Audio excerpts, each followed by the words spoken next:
Bueno, buen día, buenas tardes, buenas noches. No sé cuándo lo van a mirar, si es que lo miran, espero que lo miren. Eh, quiero decirles que he estado leyendo los trabajos que han hecho, que les agradezco el esfuerzo a los que los han podido hacer por hacerlos.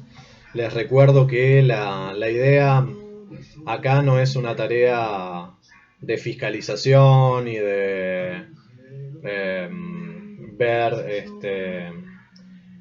quién lo hace, si lo hace bien, si lo hace excelente, si no, sino que la idea es que ustedes no pierdan contacto con filosofía y con el liceo, obviamente, y que puedan tener contacto con la materia, con los autores, que no perdamos el tren y que sigamos en esto de educarnos de a poquito, ir aprendiendo conceptos de a poco. Los trabajos como tales son desparejos y creo que ustedes mismos lo sabrán y podrán ir cotejando con algunas cosas que voy a decir yo ahora. Algunos es notorio que se han ayudado de internet, eso lo noté y no me parece que esté mal, en esta instancia no está mal. Sí, obviamente se valora cuando han podido redactar solos y ese tipo de cosas. Pero reitero, en esta parte, por ahora al menos, es bueno que mantengamos el contacto, que puedan leer los textos, que se animen a hacer algo de las tareas que se les piden. Y bueno, hoy la idea es comentar un poquito la tarea que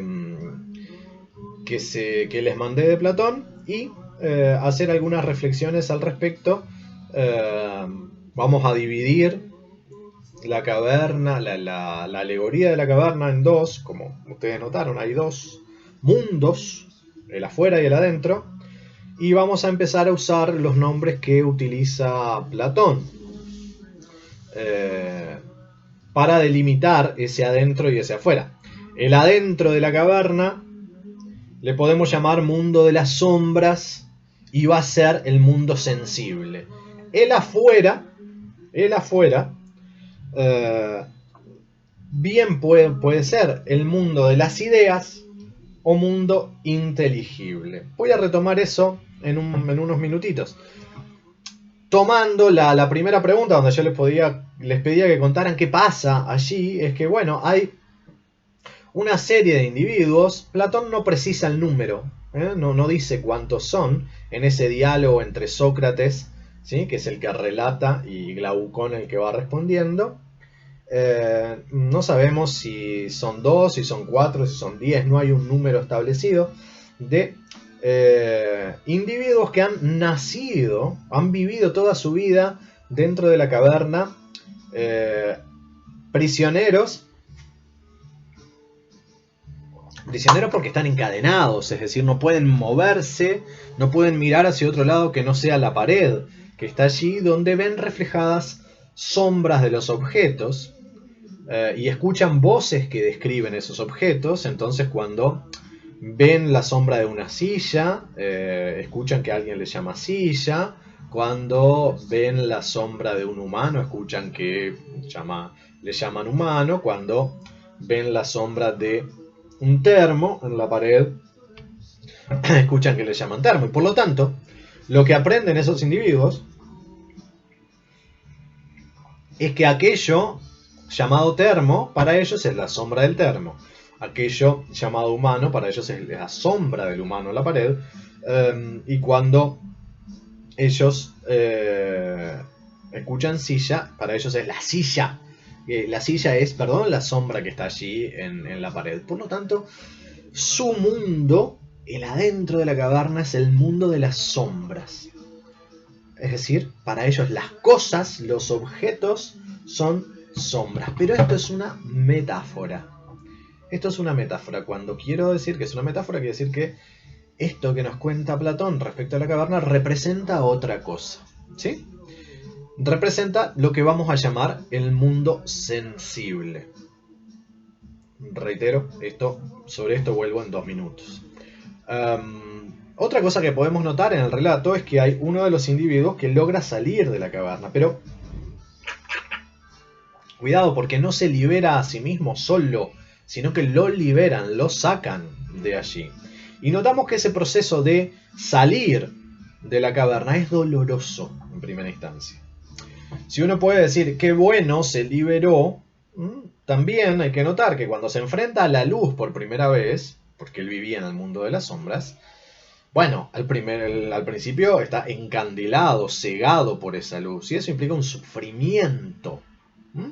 El pasar de las sombras a la luz del mundo de las ideas, del mundo inteligible, implica sufrir.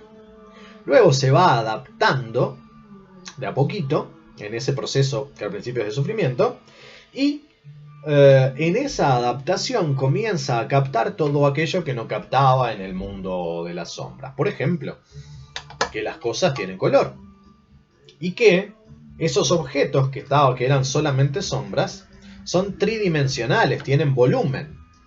¿Qué quiero decir? Cuando uno ve sombras en una pared, como cuando uno ve un dibujo, uno ve dos planos, ancho y largo de las cosas. Pero, sin embargo, cuando uno los toca, pasan a tener otra dimensión. Es decir, los objetos son más ricos y más complejos y más completos que esas sombras que se veían en esa caverna. En esa caverna que es el mundo de la sombra. Bien, también les preguntaba, bueno, a ese individuo le preguntaba que qué pasaba con ese individuo que sale y que vuelve. Cuando vuelve y cuenta su historia y los quiere liberar, nadie le cree. Nadie le cree porque vivió toda su vida allí. Y dice Platón que ese individuo no solamente lo que le sucede es que no le creerán, sino que lo que le pasa también es que ellos que han vivido constantemente encadenados pueden llegar a matar a esa persona, ¿no? Dice, y no matarían si encontraban manera de echarle mano y matarle a quien intentara desatarles y hacerles subir. Bueno, acá hay una lectura clara que nosotros podemos hacer de esto, porque bueno, uno puede pensar que el que dice cosas que nosotros no podemos, que están de alguna manera fuera de nuestro sentido común por haber vivido siempre en el mismo lugar, lo podemos tratar de loco, etcétera, etcétera. Pero incluso aquí dice Platón en la voz de Sócrates que pueden llegar a matarle. Digo en la voz de Sócrates, estoy hablando, como les contaba en el video anterior, de un Sócrates que es personaje de Platón aquí, ¿sí? Ahora, sin embargo, esto tiene que ver con el Sócrates histórico, porque la muerte de Sócrates,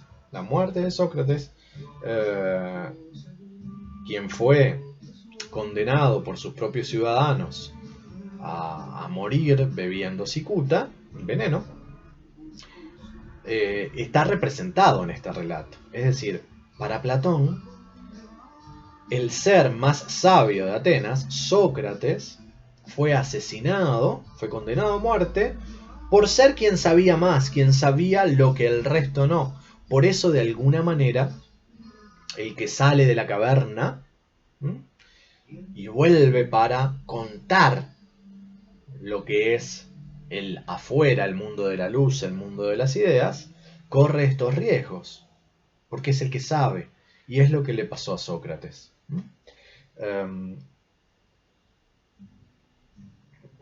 Cuando yo les preguntaba si nosotros, comparando con nosotros, dónde estamos, adentro, afuera, ustedes dieron distintas respuestas interesantes, algunas diciendo que bueno, que si esto representaba el conocimiento, la luz es el conocimiento y las sombras la ignorancia, bueno, muchos de nosotros hemos logrado salir, al menos parcialmente, tal vez en la infancia estábamos en las sombras, luego crecimos y fuimos saliendo, y bueno, en cierto sentido, El conocimiento tiene que ver con la luz que allí plantea Platón. Pero tenemos que tener cuidado, porque si nosotros vamos al último o al penúltimo párrafo del texto de la caverna que les mandé, dice Platón, ya pasando de la metáfora a lo que él quiere transmitir, esta es precisamente la imagen de la condición humana. Estoy leyendo el texto, ¿eh? El antro subterráneo, o sea, la caverna, es este mundo visible. El fuego que le ilumina es la luz del sol. Este cautivo, el cautivo es el que estaba en cautiverio y luego se liberó, que sube a la región superior y que la contempla, es el alma que se eleva hasta la esfera inteligible. Fíjate vos entonces, tenemos por un lado el antro subterráneo, la caverna, que es el mundo sensible, lo visible. Lo visible es todo lo que vemos, lo sensible es lo que vemos, tocamos, gustamos, olemos. Entonces, cuidado, porque para Platón todo lo que ingresa a nosotros a través de los sentidos, ¿sí? Todo lo que tocamos, todo lo que vemos, todo lo que gustamos, todo lo que olemos, todo eso para Platón es la caverna.